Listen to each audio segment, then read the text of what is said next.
Amores, boa tarde, como vocês estão? Espero que estejam bem, na graça de Deus.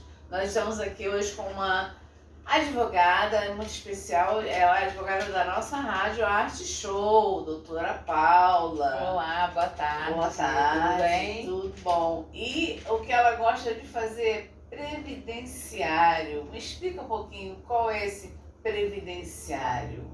Então, o previdenciário ele é uma área, né, do direito que cuida das questões da sua vida, da previdência social, né?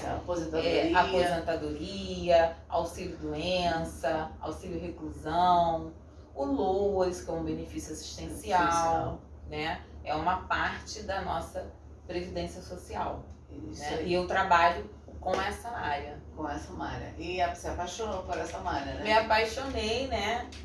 Estou me apaixonando porque o direito previdenciário, assim como toda a área do direito, você sempre tem alguma coisa a aprender. É muito extenso, né? Sempre é um desafio, sempre é um fato novo, né? Não é só o direito em si, mas o caso em si, concreto.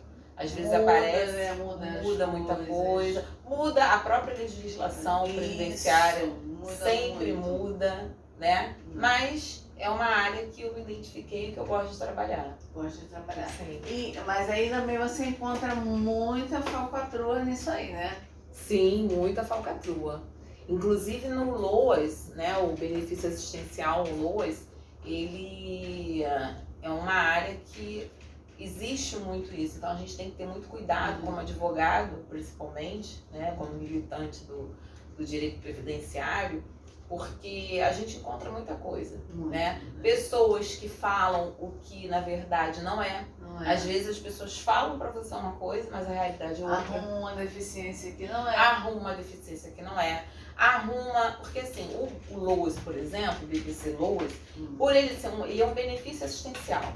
E muitas pessoas têm o LOAS como se fosse uma aposentadoria.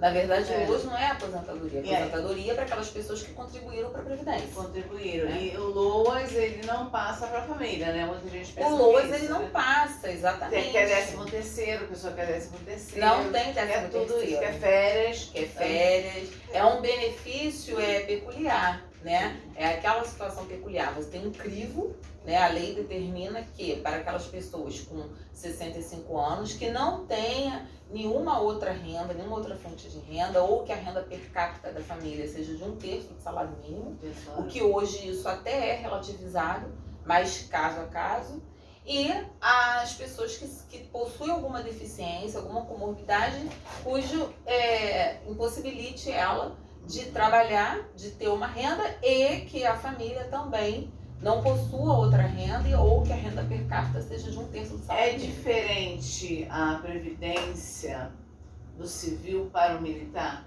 Totalmente. São regras totalmente diferentes, sim, né? Eu digo cada área do direito tem o geral, né, que é a questão do processo em si, quando a gente fala no processo, quando a gente entra no âmbito processual, mas tem a peculiaridade de cada área.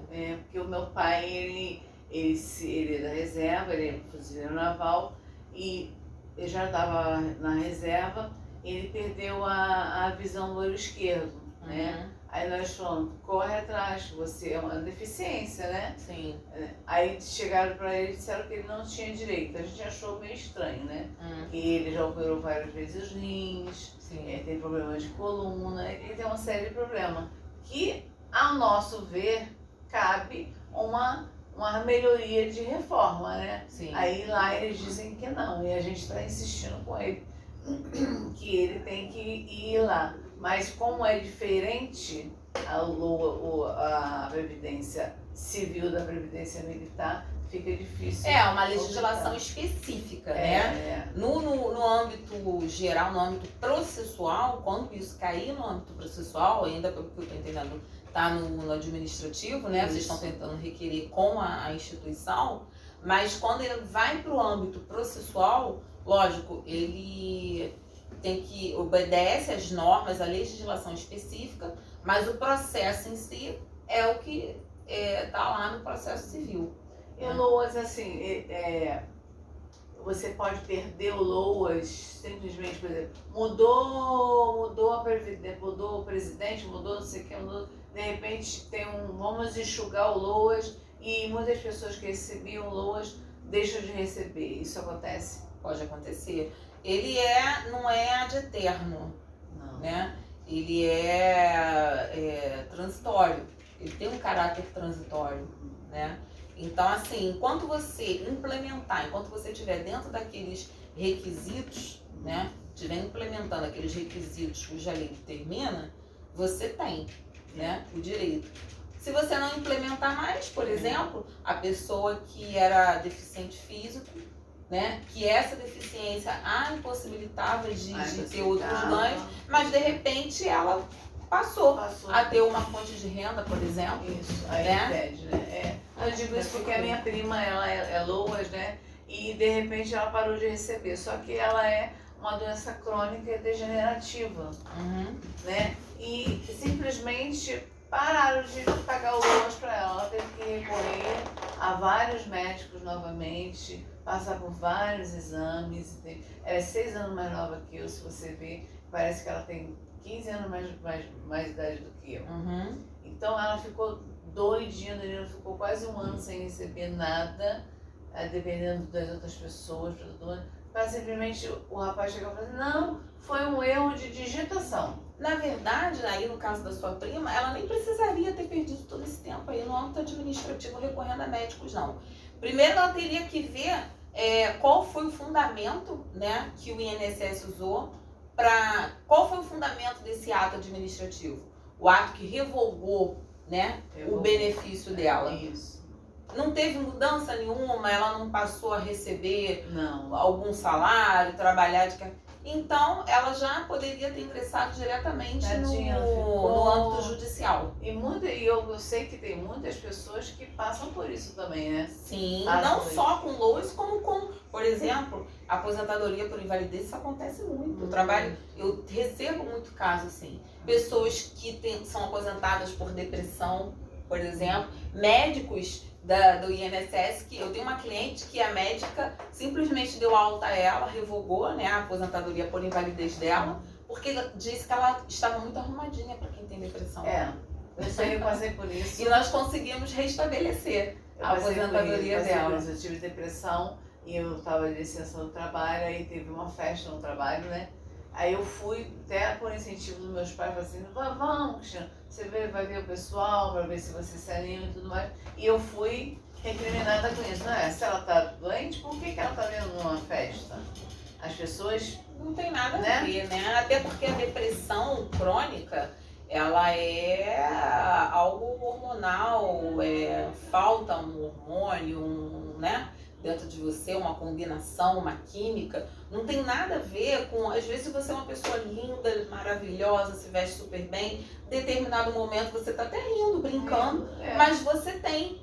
você sofre de depressão crônica, assim como diabetes, né? É uma doença crônica, a insuficiência renal é crônica, e a depressão é uma doença crônica. Mas tem o LOAS, tem a aposentadoria por invalidez, né? E tem também os trambiques de receber para quem tá morto, né? Exato, tem essas fraudes, né? Que na verdade esse, na minha visão, né, é o grande vilão, né? Não é o trabalhador, aquele que contribui, aquele que, poxa, vai buscar os seus direitos, uma revisão, como por exemplo a revisão da vida toda, né? Que foi derrubada aí, né? Enfim, não vou nem entrar muito nesse mérito, mas o argumento é que daria um prejuízo de não sei quantos bilhões para a Previdência Social. Poxa, nós estamos falando de pessoas que contribuíram ao longo da sua vida laborativa, né, para o INSS. E você concorda com o governo que dizendo que daqui a alguns anos, vamos dizer 30, 20 anos, terão muitas pessoas mais recebendo aposentadoria do que trabalhando? Olha, eu acho que eu não vejo dessa forma não, tá? Eu acho que o povo brasileiro trabalha muita coisa, inclusive. Só que eu acho que de repente o que falta até um próprio incentivo. Né? Uma educação do governo. Mostrar para as pessoas, você é trabalhador autônomo, você que sai de manhã para trabalhar, você recolhe a sua previdência. Isso. Até porque, se você conversar com muitas pessoas não recolhem, muitos não recolhem porque não quer recolher, porque não se preocupa, mas muitas também não recolhem porque estão desacreditadas. Né? Assim como eu já conversei com pessoas, eu faço a previdência privada, que é totalmente diferente. Né? Então, assim, eu acho que falta aí uma educação, uma campanha educativa do governo, mostrando para as pessoas, né, por que elas precisam contribuir, por que vale a pena. Mas, claro, tem que ter a contrapartida, porque se hoje nós, advogados, né, previdenciaristas, temos muito trabalho, graças a Deus, como diz, né, enquanto uns choram, outros vendem lenço. Isso. Uma pessoa, por exemplo, comum, uma pessoa de idade, um idoso, ele é impraticável ele entrar no sistema do INSS, né, que é o meu INSS, por exemplo, é quase que impraticável uma pessoa dessa entrar para puxar um quinis, para revalidar uma senha, por exemplo, né? Então, assim, eles mesmos, a contrapartida disso, eles mesmos acabam inviabilizando o acesso do segurado, dificulta o acesso. Eu entendo que algumas medidas têm que ser tomadas por conta de fraude, mas as fraudes estão aí. Né? E então são bem grandes, bem salgadas. Exatamente. Né? Mas assim, não vejo de forma alguma como o trabalhador, aquele que contribui, o segurado, que seja futuramente seja dado ou reconhecido algum direito a qual ele fazia jus. Não é isso que vai trazer prejuízo aos cofres do INSS. E assim, a previdência, ela é um campo bem vasto, como você falou, né? Digo assim, e a pessoa que finge, né? Como finge, somente psiquiatria, né? A pessoa finge muito isso, né? Assim, fingir por si só não teria como. Uma hora se mas assim, aí ela teria que ter um laudo. Né? Um laudo médico, com certeza. Não, porque a pessoa estuda aquilo ali, eu vou dizer que eu sou depressivo, que eu sou bipolar, estuda aquilo ali, eu sei porque eu tenho pessoas que fizeram isso. Estuda aquilo ali, começa a se comportar. Acaba induzindo a erro, às vezes, o próprio profissional, né? Isso. Sim, porque tem doenças que não se vê através de um exame. Não. Tem doenças que é constatada através, principalmente as doenças da mente, né? Principalmente, são doenças constatadas, às vezes, clinicamente. Às vezes, ao longo de uma terapia com psicólogo, por exemplo. Né? Então, assim, pode acontecer. Né? E até em função disso também, certas coisas acabam se tornando mais rígidas. E as pessoas que realmente têm o direito, estão precisando, demora muito mais tempo, porque essas pessoas que falsificaram, que deram golpe, que tentaram acabar com a economia, né? Fazendo essas coisas. Aí quem precisa fica vendo navios. Sim. Né? Quantas pessoas você vê aí? Velhinhos vendendo bala no Sim, coisa. Muito. A senhora não trabalhou? Porque a aposentadoria nem dá conta da demanda dele, da necessidade dele. Imagina uma pessoa idosa hoje, por certo, né? Ela, enfim, ela não tem como depender, dependendo da comorbidade que ela tem, ela não tem como depender só do SUS, remédios que ela precise tomar. Salário mínimo não comporta isso. E assim, você trabalhar, você acha mais válido você trabalhar desde novo ou dependendo assim de uma certa idade, por causa hoje, com a nova legislação previdenciária, a mulher, por exemplo, ela só se aposenta com 62 anos, idade mínima, e o homem com 65. Então, dependendo, por exemplo, que começou a se filiar depois dessa mudança da reforma, depois que houve a reforma previdenciária, ele não vai entrar em regra de transição nenhuma. Ele só vai se aposentar implementando esses requisitos. Então, comecei a trabalhar com 18 anos. Isso. Ele só vai se aposentar quando ele tiver 65. Ele pode até completar os 30, digamos que ele trabalhe 30 anos e 35. 30, 18, né? 28, 38, mais 5, bota aí 40 e poucos anos, mas ele só vai se aposentar quando ele tiver 65. E as pessoas que têm periculosidade? Sim, são as condições especiais, né? A reforma, ela meio que acabou com isso, né? Salvo para aquelas pessoas que já trabalhavam em condições especiais antes da reforma. Então, até a reforma vai se considerar esse período especial. Eu faço isso com meu esposo, porque ele tem mais anos de contribuição, ele tem, eu não sei como é que é o cálculo de vocês, né? Ele diz que tem 42 pontos. Porque tem a pontuação, com sim. tudo, né? Do trabalho, a periculosidade, com tudo. Assim, já era para ele estar aposentado já há mais de 5 anos. E ele está quantos anos de Ele está com idade? 57.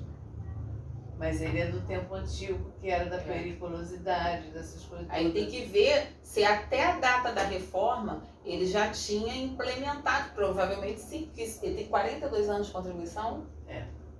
Provavelmente ele já tinha implementado. Ele chegou a fazer requerimento de aposentadoria? Fez. Foi negado? Foi negado. Aí ele tem que entrar com o judicial. Tá no judicial. Então, provavelmente ele vai conseguir reformar. Mas assim, o PPP hoje, né, ele é bem complexo. Até na justiça ele é complicado, porque tem que ter muito detalhe que às vezes não vem com essas informações. Falta uma assinatura do médico do trabalho, do engenheiro de segurança do trabalho. Às vezes ele foi assinado por uma pessoa do departamento pessoal e o juiz não aceita.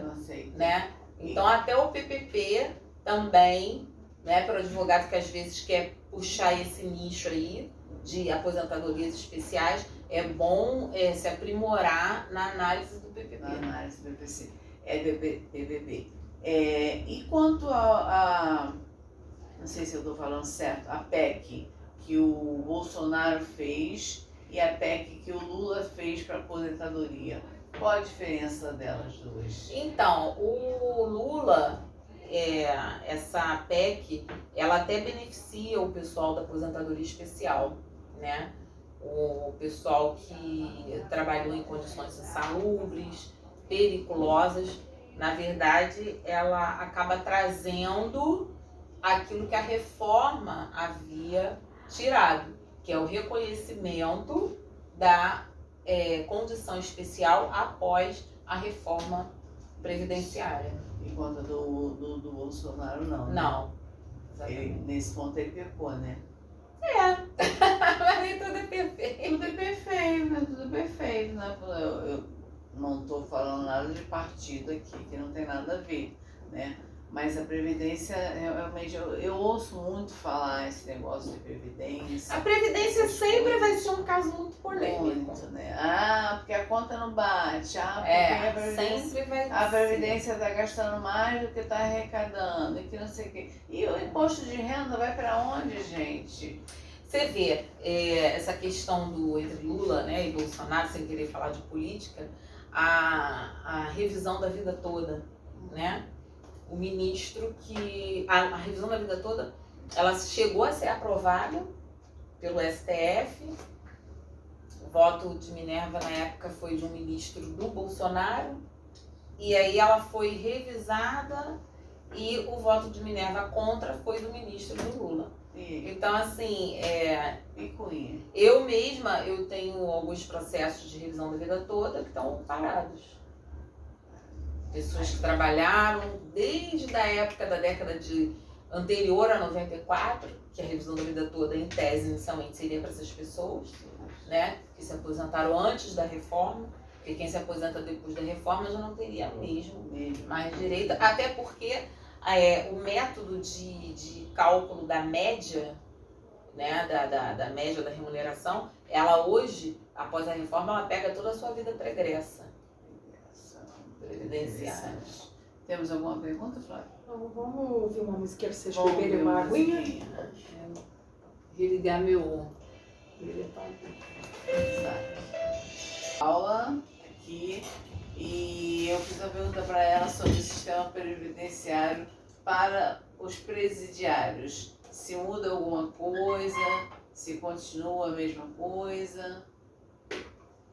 Então, para os presidiários, né, não muda, é a mesma coisa, porque, na verdade, aquela pessoa que está presa, né, que está em reclusão, ele perde o direito à liberdade somente, né?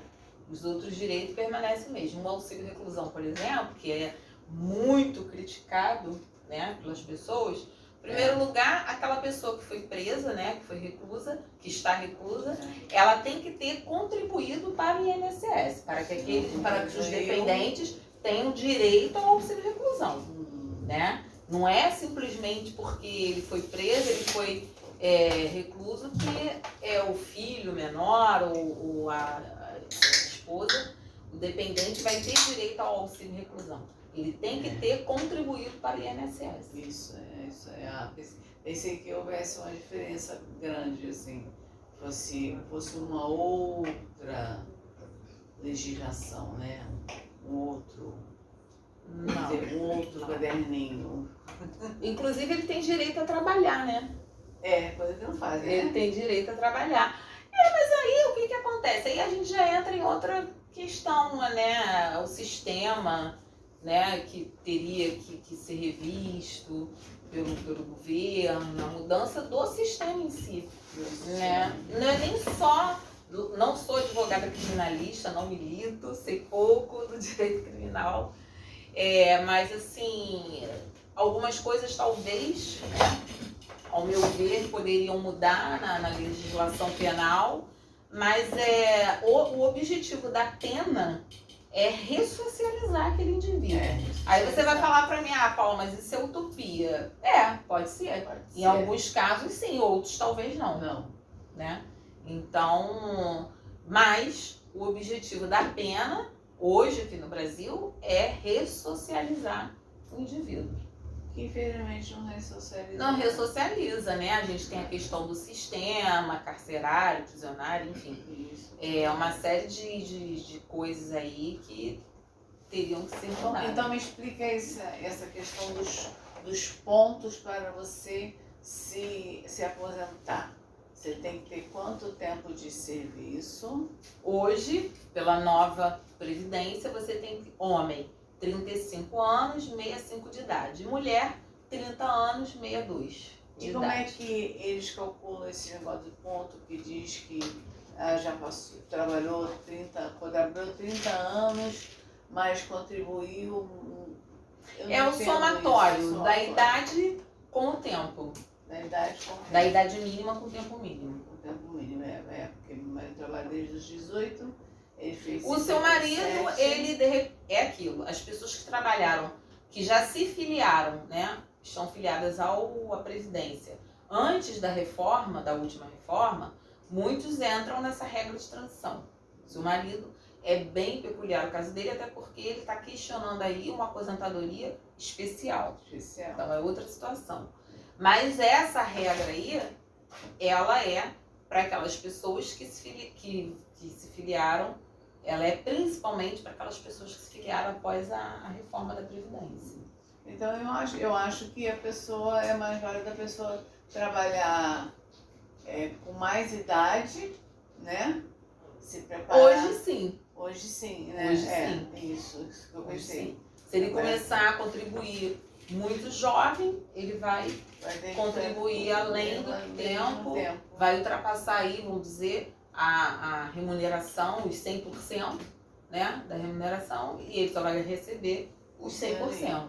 E por que esse negócio que você paga o teto máximo e chega lá na hora você não recebe? Olha, isso aí é uma outra situação que hoje eu vejo que hoje dificilmente alguém vai se aposentar. Só aqueles que realmente, extraordinariamente, sempre recolheram no teto, né? Mas dificilmente alguém hoje vai se aposentar com teto, porque Veja, se ele pega as contribuições de toda a sua vida pregressa, dificilmente lá no início você começou pagando o teto. Né? Geralmente no início da sua vida profissional você ganha pouco, ganha um salário mínimo. Vamos pagar o teto fica mais caro. Então hoje dificilmente alguém vai se aposentar ganhando teto. Não ganha teto. É muito difícil. Muito difícil. E assim, aí eu acho que vale a pena, aí entra a questão da previdência privada, previdência complementar. Aí eu acho que vale a pena. Não é que você tenha só essa, mas como uma previdência complementar. Como funciona a previdência privada? Olha, não é muito meu métier, mas a previdência privada, ela é um contrato, ela decorre de um contrato. Então depende do contrato que você faz. Ela obedece algumas regras, né, da legislação. Ela não pode fugir daquilo, ela não pode fazer diferente do que burlar o que está naquela legislação, mas o que a legislação também não proíbe, né? Ela pode fazer, é o direito privado, está dentro do direito privado. Então vai depender muito da corretora, do banco e do tipo de contrato que você fizer. É tipo uma poupança, né? Tipo o plano, vai depender do plano que você fizer. Geralmente você chega, eu quero, quando tiver 60 anos, eu quero começar a receber X. Eu quero começar a receber aí um salário de 5 mil, por exemplo. E aí, hoje eu tô com 46, no caso, minha idade. Então, quanto é que eu vou ter que começar a contribuir? Ele vai me dizer, olha, Paulo, você tem que contribuir mensalmente até lá com tanto, ou você tem que fazer um aporte de tanto. Esse dinheiro vai ficar rendendo até lá, e quando chegar aos 60 anos, eu vou começar a receber 5 mil, ou eu vou fazer o levantamento do valor total. Nossa, então, é totalmente diferente da Previdência Social. Totalmente. É outra coisa. O fundo de garantia tem alguma coisa a ver com a Previdência Social? Mais ou menos. Por exemplo, quando você se aposenta, se você tem fundo de garantia, você consegue fazer o levantamento. Né? Você consegue tirar? Sim. Alguns tipos de doença você consegue. Por exemplo, o HIV, né? Câncer. Algumas doenças você tem que fazer o requerimento judicial, porque administrativamente você não consegue. Mas muita gente não faz, eu sei. Muita gente não consegue, porque minha sogra teve câncer. E foi uma burocracia e ela morreu. Sim, a Caixa vai criar burocracia. A Caixa não vai querer que você tire o dinheiro. Mas você já fez o pedido administrativo, esgotou a via administrativa, certo? Então pode ir para o judicial. Mas aí ela já estava no final, não tinha nem como assinar. Mas aí a família levanta, né? Os herdeiros podem levantar essa quantia através de um alvará judicial, se ela não tiver outros bens que necessite fazer inventário. Não, era bem complicado. Eu digo assim, porque às vezes eu vejo, converso com as pessoas assim, e falam, eu tive câncer, eu tive não sei o quê. Aí eu falo assim, mas o governo dá direito a você receber um dinheiro porque você teve câncer, tá com câncer, tá com isso. Mas a gente vai a tanto lugar e não resolve nada. Aí eu falo. Assim, às vezes eles alegam que depende do câncer, do tipo de câncer que você teve, enfim. É uma série de coisas que... Mas foi negado via judicial. Aí você vai para via judicial. A questão é que às vezes a pessoa é reticente, não queria colocar advogado. Advogado é essencial a manutenção da justiça. Não tem jeito, né? É essencial. Porque o advogado ele vai saber o que Exatamente. precisa. Porque você precisa ir para o judiciário. Mas temos também a Defensoria Pública, né? Para aquelas pessoas que não têm condição ou não querem arcar com os honorários, as custas de um advogado, tem a Defensoria Pública. Se ela se enquadrar, né, no crivo, que a Defensoria Pública não é para todo mundo, é para aquelas pessoas que não têm realmente condição de pagar. Então a Defensoria Pública tem um crivo. Se você se enquadrar dentro daquele crivo, você vai poder ser assistido pela Defensoria Pública. Senão, você vai ter que contratar um advogado. E varia a taxa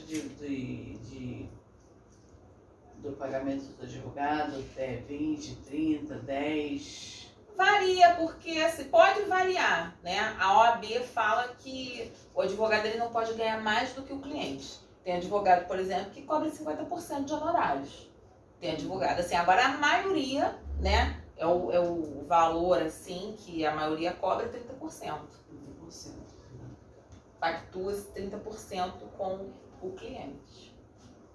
30%, 20%, 10%, depois de com 10%. Dá 10% assim, pessoas amigas, né? Pessoas chegadas assim. E quem deve Deixa eu fazer dinheiro. uma pergunta. Pode fazer uma pergunta, Flávia. Tem pessoas que se aposentam e aí quando ganha para começar a receber a aposentadoria, tem advogados que ficam com os 3 primeiros meses dessa aposentadoria da pessoa. Isso é correto? É correto. É correto desde que, como eu disse, não ultrapasse os 50% do que a pessoa ganhou. Não, no caso, o advogado, ele fica com a pensão toda que a pessoa ganhou. Durante Com a aposentadoria durante 3 meses. 3 meses. Ele recebe o primeiro mês, segundo mês e terceiro mês, todo o pagamento, fica com todo o pagamento. Isso. A maioria cobra dessa forma.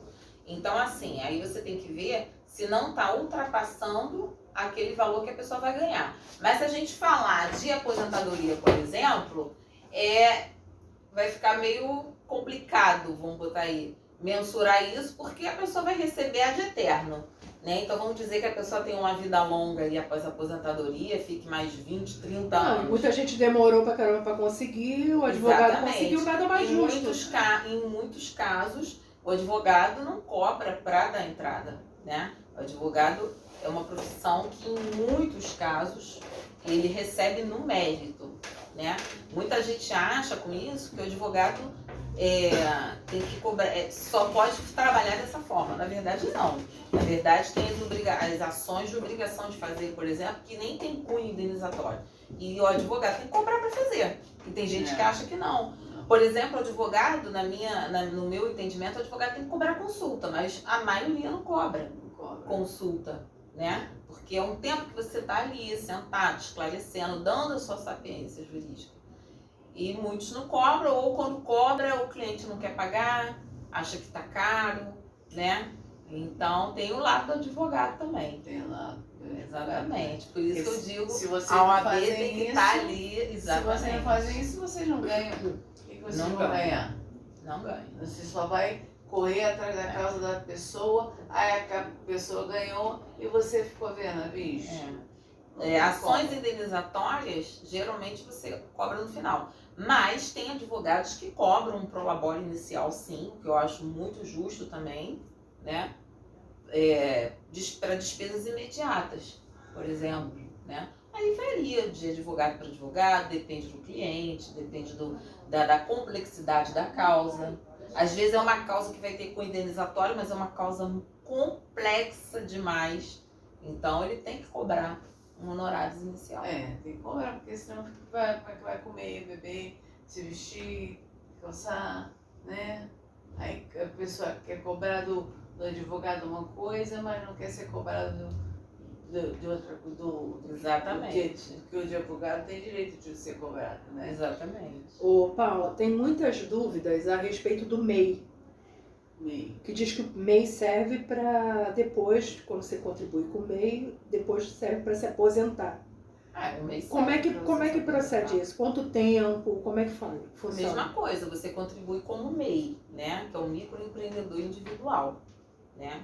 É aquele microempreendedor. O MEI foi criado para aquelas pessoas que são pequenos empreendedores, né? Mas pode ter até, se eu não me engano, aí teria que ver com um contador, 1 ou 2 empregados, tem um valor, um ganho mensal, anual, e ele contribui um valor para o INSS, que se eu não me engano, acho que são 3 ou 5% do salário mínimo, ele contribui sobre aquele percentual mensalmente.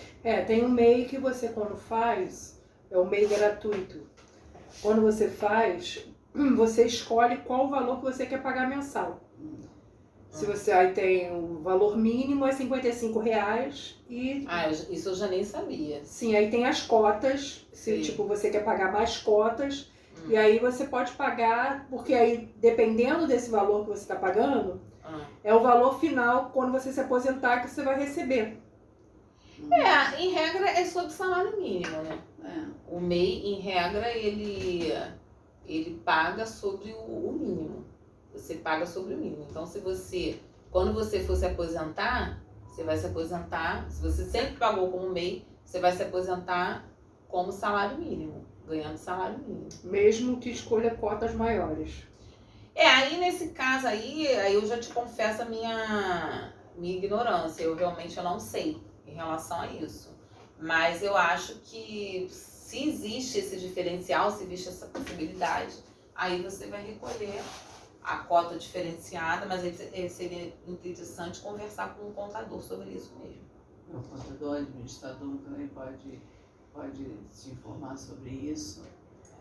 Fica meio, eu sou meio, eu faço. E a minha cota Existe uma cota diferenciada? Depende da função que eu faço. Ah, tá vendo? Eu já não sabia disso. Depende, entendeu? Então você recolhe mais do que o salário mesmo? Não, eu recolho 76%, 76 reais, né, a base do salário mínimo. Mas, por exemplo, eu entrei como organize. Aí agora eu entrei para o negócio da rádio, para poder mexer com essa situação da rádio, de justiça, de imprensa, essas coisas todas. Eu pago agora R$82. Que adiciona funções. Funções, isso. Então agora ela adicionou mais a função de locutora, de apresentadora. Eu, por exemplo, eu tenho MEI aqui da rádio. Mas aí é que tá. A base desse cálculo é o salário mínimo? É o salário mínimo. Então, se você tiver qualquer situação, você é segurada do INSS, mas a sua base salarial vai ser o salário mínimo. A diferença é que você paga um percentual maior, mas sobre o salário mínimo. O autônomo, por exemplo, ele paga 20% da renda que ele declara.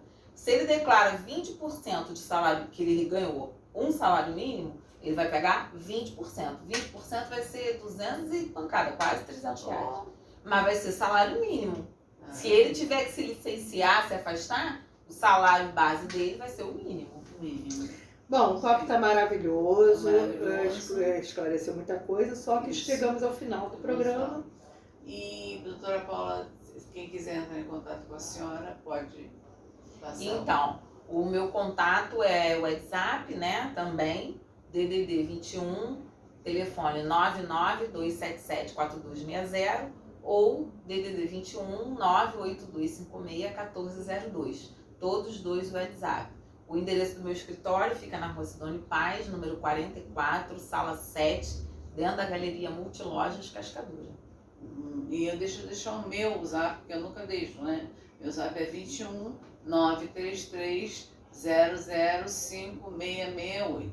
Querendo falar comigo, querendo fazer propaganda, querendo estar aqui fazendo um podcast. Se você tem algum talento, é só ligar para mim e a gente resolve isso. No mais a mais, agradeço a todos os ouvintes e que Deus abençoe a todos e tenham uma ótima semana.